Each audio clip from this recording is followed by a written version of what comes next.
মুহররম মাসের সবচেয়ে গুরুত্বপূর্ণ আমল হলো বেশি বেশি রোজা রাখা। বেশি বেশি কি রাখা? রোজা রাখা। নবী করিম সাল্লাল্লাহু আলাইহি সাল্লাম বলেছেন, আফদালুস সিয়ামি বা'দা রমাদান শাহরুল্লাহিল মুহররম। আল্লাহর কাছে রমজানের পরে নফল রোজার জন্য সবচেয়ে আদর্শ এবং শ্রেষ্ঠ মাস হলো মুহররম মাস।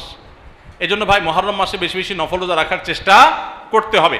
বেশি বেশি তো দূরের কথা, অনেকে একটাও রাখতে পারেন না, অন্তত 2-4টা হলেও রাখার চেষ্টা করবো ইনশাআল্লাহ। মুহররম মাস কিন্তু শুরু হয়ে গেছে, মুহররম মাস আরম্ভ হয়ে গেছে। আমরা এখন মুহররম মাসের মধ্যে আছি।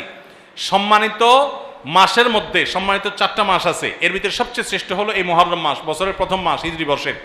অতএব এই মাসের প্রধান আমল হলো বেশি বেশি নফল রোজা রাখা। দ্বিতীয় আমল হলো মুহররমের 10 তারিখ আশুরা, এই আশুরা উপলক্ষে 2টা রোজা রাখা। 9 আর 10 রাখলে বেশি উত্তম, আর না হলে 10 আর 11 এই 2টা রোজা রাখা নারী পুরুষ সকলের জন্য সুন্নাহ। নারীরা যদি মাসিক অবস্থা না থাকেন তারা রাখবেন না, মাসিক অবস্থা না থাকলে তারা রাখবেন না। তাদের নিয়ত থাকলে আল্লাহ তাআলা তাদেরকে এমনিতেই সওয়াব দিবেন ইনশাআল্লাহ। তাহলে মুহররম মাসে আমল হলো বেশি রোজা রাখা, বিশেষ করে আশুরা রোজা রাখা। এর বাইরে মুহররম উপলক্ষে স্পেশাল কোনো আমল নাই যে এই মাসের জন্য আলাদা করে এটা করণীয় আছে। আশুরার করণীয় বর্জনীয় সম্পর্কে জানতে চাই। 10ই মুহররমকে আশুরা বলা হয়। 10ই মুহররমকে কি বলা হয়? আশুরা। মুহররমের 10 তারিখ এটি কোরআন এবং হাদিসের দৃষ্টিকোণ থেকে খুবই গুরুত্বপূর্ণ এবং তাৎপর্যপূর্ণ একটা দিন। সারা বছরের ফজিলত এবং মর্যাদাপূর্ণ কয়েকটা দিনের একটা হলো আশুরা। মুহররমের 10 তারিখ বা 10ম দিনটি এটি তাৎপর্যপূর্ণ হওয়ার কারণ হলো এই দিনে আল্লাহ রাব্বুল আলামিন পৃথিবীর ইতিহাসে বহু নবী রাসূলকে অন্যায় এবং বাতিলের বিরুদ্ধে বিজয় দিয়েছেন। অনেক বড় বড় ঘটনা এই দিনে ঘটেছে এবং কিয়ামতের আগে আরো ঘটবে। এই দিনের সবচেয়ে বড় ঘটনা যেটি ঘটেছে বা সবচেয়ে বড় আলোচিত ঘটনা হাদিসে, সেটি হলো এই দিনে আল্লাহ নবী মূসা আলাইহিস সালামকে আল্লাহ তাআলা ফেরাউনের বাহিনীর বিরুদ্ধে বিজয় দিয়েছেন। মূসা আলাইহিস সালাম এবং ঈমানদারদের বিজয়ের দিন এটি। আশুরার 10 তারিখ বা মুহররমের 10 তারিখ বা আশুরা, এটি হলো বিজয়ের দিন মূসা আলাইহিস সালামের এবং বনী ইসরাইলের। ফেরাউন তাদেরকে ধাওয়া করেছে, আল্লাহ তাআলা তাদের জন্য নীল নদে আল্লাহ তাআলা তাদের জন্য নদীর উপরে রাস্তা করে দিয়েছেন। সেই রাস্তা তারা পার হয়ে গেছেন অলৌকিকভাবে। আর ফেরাউন তার বাহিনী সহ তাদের অনুসরণ করতে গিয়ে মাঝ নদীর দিকে নিমজ্জিত হয়েছে। এখনো ফেরাউনের লাশ মিশরের পিরামিডে আছে। আল্লাহ বলেছেন, ওয়াকাযালিকা নুনাজ্জিকা লিবাদানিকা লিতাকুনা লিমান খালফাকা আয়া। তোমার দেহকে, হে ফেরাউন, তুমি যে অহংকারী ছিলে, তোমার দেহকে কিয়ামত পর্যন্ত আমি রেখে দিব, নষ্ট হতে দিব না, যাতে পরবর্তী প্রজন্মের কাছে তুমি শিক্ষার বিষয় হও, তোমাকে দেখে শিক্ষা নিতে পারে যে আল্লাহ দ্রোহীদের শাস্তি কি হয়, যত বড় পাওয়ারফুলি হোক না কেন। তো যাই হোক, সেই আশুরা হলো মুহররমের এই 10 তারিখ। সেই আশুরা, এটার সাথে মূসা আলাইহিস সালামের বিজয় জড়িত, ফেরাউনের পরাজয় জড়িত, হক এবং বাতিলের দ্বন্দ্বের মধ্যে চূড়ান্ত এবং শেষ বিজয় হকের হয়, সেই শিক্ষা আশুরা আমাদেরকে দেয়। আশুরা উপলক্ষে আমাদের করণীয় হলো 2টা রোজা রাখা। সবচেয়ে উত্তম হয় 9 এবং 10 রাখা। কেন উত্তম? কারণ নবী করিম সাল্লাল্লাহু আলাইহি সাল্লাম যে বছর ওয়াফাত হয়েছে তিনি বলেছেন, যদি আমি আগামী বছর বেঁচে থাকি লা আসুমান্না তাসিআ ওয়াল আশির, তাহলে আমি 9 এবং 10 জিলহজের এই 2 দিন রোজা রাখবো। এই জন্য 9 তারিখ আর 10 তারিখ রোজা রাখা উত্তম। আর যদি 9-10 তারিখ রাখতে না পারেন তাহলে 10 আর 11 রাখবেন। 2টা রোজা রাখা উত্তম। ইহুদিরা শুধু একটা রোজা রাখে। নবী সাল্লাল্লাহু আলাইহি সাল্লাম আমাদের রোজাকে তাদের থেকে স্বতন্ত্র করবার জন্য, তাদের থেকে পৃথক করবার জন্য 2টা রোজার নির্দেশ দিয়েছেন। এই জন্য আশুরা উপলক্ষে 2টা রোজা রাখা সুন্নাত। আমাদের অঞ্চলে কাদিয়ানীয় খ্রিস্টানদের প্রভাব বেশি এবং তাদের কার্যক্রম চলে, এ ব্যাপারে আমাদের করণীয় কি? আপনাদের করণীয় হলো ওলামা একরাম এবং সাধারণ শিক্ষিত ভাইয়েরা সবাই কাঁধে কাঁধ মিলিয়ে প্রতিটা ঘরে ঘরে, প্রতিটা মহল্লায় মহল্লায় কোরআন এবং সুন্নাহর দাওয়াত পৌঁছানো। প্রত্যেকটা মানুষকে মসজিদমুখী করা, পুরুষদেরকে, মহিলাদেরকে দ্বীনি চেতনা তৈরি করা, তাদের তালিমের হালাকা চালু করা, দ্বীনি চেতনা তৈরি করা ইমাম সাহেবদের দায়িত্ব।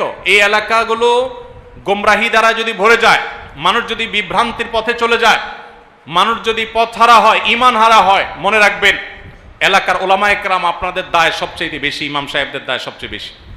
আপনার মসজিদ এরিয়াতে যত মানুষ আছে সবার কাছে আপনার দাওয়াত পৌঁছাইতে হবে। শুধু মসজিদে জুমার খুতবা দিয়ে দিলেন, চাকরি রক্ষা করলেন, নামাজে নামাজ পড়াই দিলেন আর দায়মুক্ত হলেন, খবরদার, এটা যথেষ্ট না। আপনি প্রত্যেকটা দোকানদারকে, প্রতিটা বাড়িওয়ালাকে, প্রতিটা গাড়িওয়ালাকে, প্রতিটা রিক্সাওয়ালাকে আপনি দাওয়াত দিবেন ইসলামের। ইসলামকে এটা বুঝাবেন, ষড়যন্ত্র কি চলছে সেটা বুঝাবেন। সামান্য কিছু টাকার কাছে যেন ঈমান বিক্রি না করে। খ্রিস্টানরা তারা চক্রান্ত করে আমাদের সরল মনা মুসলমানদেরকে টাকা পয়সার লোভ দিয়ে বেঈমান করছে। কাদিয়ানীরা তারা বিভিন্ন সুযোগ সুবিধার অফার দিয়ে আমাদের সরল মনা মুসলমানদেরকে বেঈমান করছে। মুসলমানকে শিক্ষা দিতে হবে যে পৃথিবীর সমস্ত সম্পদের বিনিময়ে তোমার ঈমান বিক্রি করা এটা তোমার সাজে না। এই ঈমানের চেতনা যদি আমরা তৈরি করতে পারি, দাওয়াতের কাজ যদি বাড়াতে পারি, তালিমের কাজ যদি বাড়াতে পারি, ইনশাআল্লাহ শয়তানদের শয়তানি চক্রগুলো থেমে যাবে। আমাদের কাঁধে কাঁধ মিলিয়ে যাওয়াতে হবে, সকল মতপার্থক্য ভুলে গিয়ে।